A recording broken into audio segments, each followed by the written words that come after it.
Hey, what's shaking, Warfighter Nation? Ron here with Warfighter Ranch and Isaiah 6:8.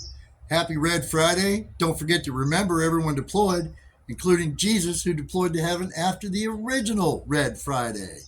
Today we've got something a little special. We promised to release a collection this week, and we are.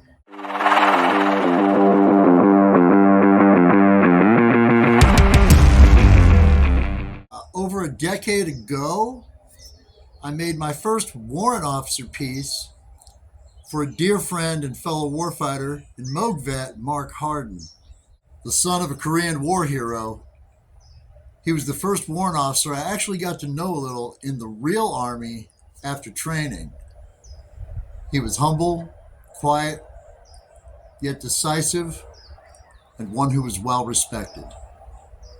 That was 30 years ago, and as you will see, he left quite an impact. It was massive, definitely above center mass. And now, after 13 years of tying knots in over 20,000 pieces, each piece being a sermon for one, this is the final 13 warrant officer pieces that I have. We took the Eagle Rising emblem and had molds made. We minted our own pieces, which we then had hand painted in a highly reflective Army gold. After multiple painstakingly slow coats of clear epoxy, each piece taking between 100 and 150 hours to dry, they're almost ready. Precision holes are then drilled to ready the charm for its final destination, destined for a warfighter, destined for a warrant officer. Wherever they've gone for the past 13 years, each warrant officer piece we've sent out, we really sent out with true love in our hearts, and it all started with Mark Harden. So where do our pieces go? God only knows. Our pieces have donned the wrists of Medal of Honor recipients, a president, and warfighters and family members of every conflict, age, and era. And we couldn't be more pleased to honor these special professionals that we all affectionately know as Chief. July 9th, 1918, the official birthday of the Army Warrant Officer Corps, when an act of Congress established the Army Mine Planter Service as part of a Coastal Artillery Corps. Implementation of the act by the Army was published by the War Department Bulletin 43, dated 22 July 1918. In the United States, warrant officers can only be found in most branches with the exception of the Air Force and the Space Force. The Air Force eliminated warrant officers in 1959 when it created the Senior Master Sergeant and Chief Master Sergeant ranks to replace them. Well, isn't that just the most Air Force thing in the world right there? To turn an officer rank into a senior enlisted, that's actually pretty genius. Warrant Officer Marines are technical level specialists in their respective fields, providing leadership, training, and extensive knowledge to the Marines and their MOS. They advance to this rank. The Secretary of the Navy approves a warrant for a sergeant or staff NCO to be appointed to a warrant officer. NCO is the backbone of the Army. I served from 1990 to 2005. And while I was in, we actually got to witness a pretty historical event that rarely happens in the Army. I served from 1990 to 2005. And while I was in, we actually got to witness a pretty historical event that rarely happens in the Army. Creation of an entirely new rank. In my beloved United States Army, this would be the one to rule them all. Ah, yes, the CW5, the lightsaber. CW5s are master-level technical and tactical experts who perform the primary duties of technical leader, manager, integrator, and advisor. They are senior-level technical experts in their branches and serve at brigade and higher levels. And that would be why you don't ever see them. And while we're here, we'd like to give a big shout out to Chief Warrant Officer 5, Yolandria Dixon Carter, the most senior warrant officer in the United States Army and advisor to the Army's Chief of Staff. She served in Operation Just Cause during the arrest and apprehension of Manuel Noriega. And, wait for it, she's a Moog vet. That's right, yeah, she is a member of the University of Mogadishu class of 93. Welcome home, ma'am.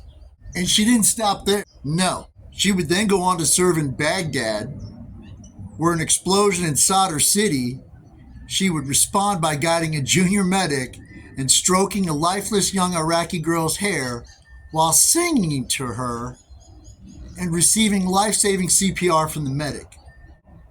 Her brigade commander witnessed this and would attribute her singing as the primary factor in providing calm during and after a very chaotic situation and enabling the medic, a PFC on her first patrol, to save the girl's life.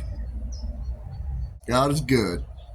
I mean, I know warrant officers are technical experts, but that's some next level leadership, hand of God stuff covering you right there.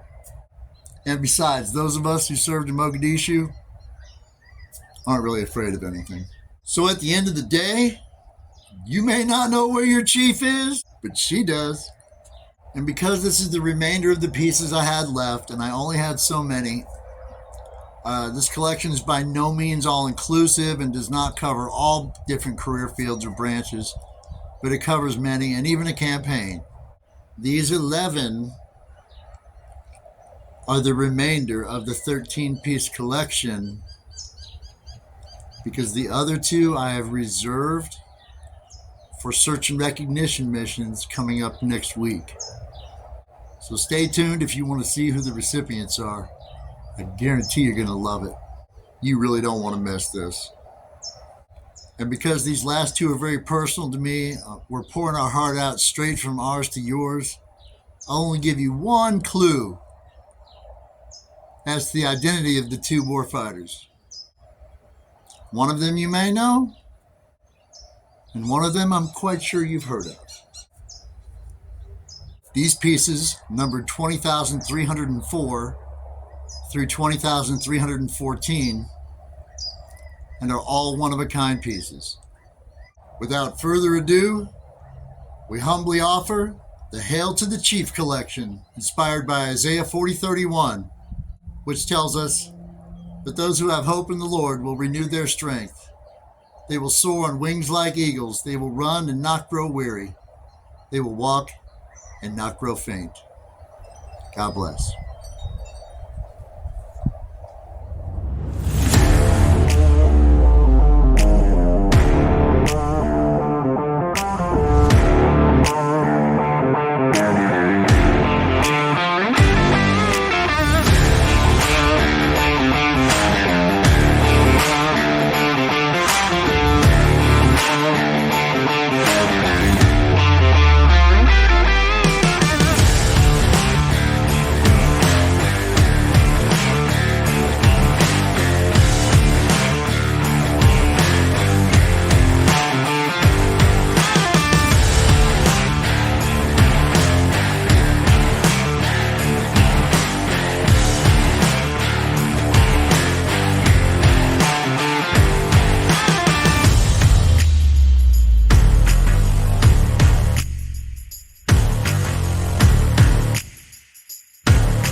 I am an airborne trooper, a paratrooper. I jump a parachute from any plane in flight.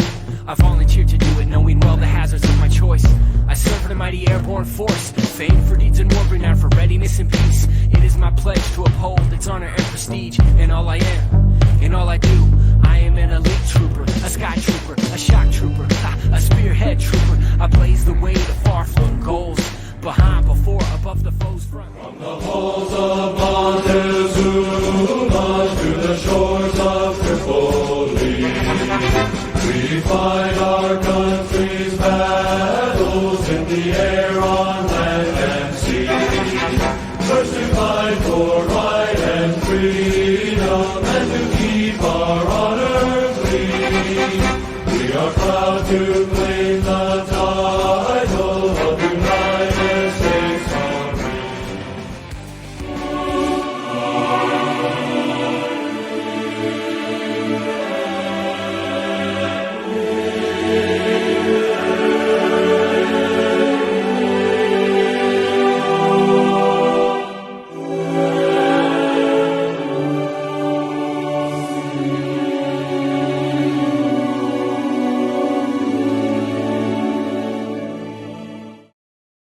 You gotta love those warrant officers. Forget anybody?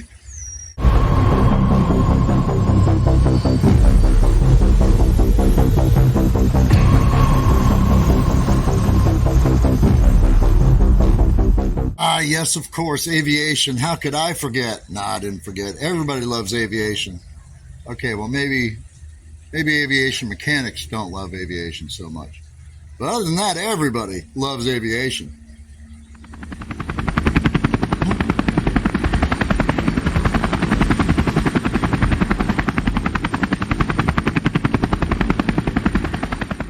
Yeah, don't even act like you don't look. Every time.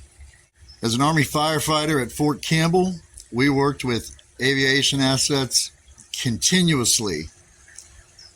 There were 9 battalions of aviation there, and although we worked around a lot of aviation warrant officers, I never actually had a warrant officer in my chain of command. As a matter of fact, in our motor pool at Fort Campbell back in the day, the 20th Engineer Battalion, the 114th Engineer Detachment, we go down to the motor pool to do motor stables, and an E7 would hand us a can of polish and a rag, and our motor stables consisted of a fire truck tire mounted to the motor pool wall. True story.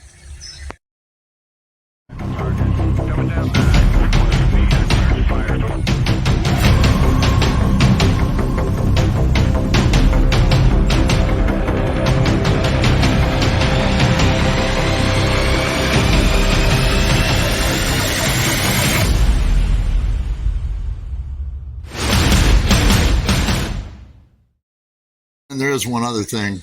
How do you know an aviator is in the room? I am the greatest. Come on, sir. We talked about this. I am the greatest. Chief, what'd I tell you about that? Don't do it.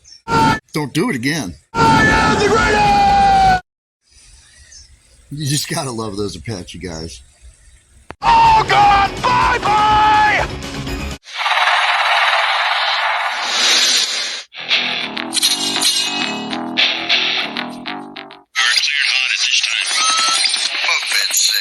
Smoke Jumper 7. Roger that. Next mission, time now.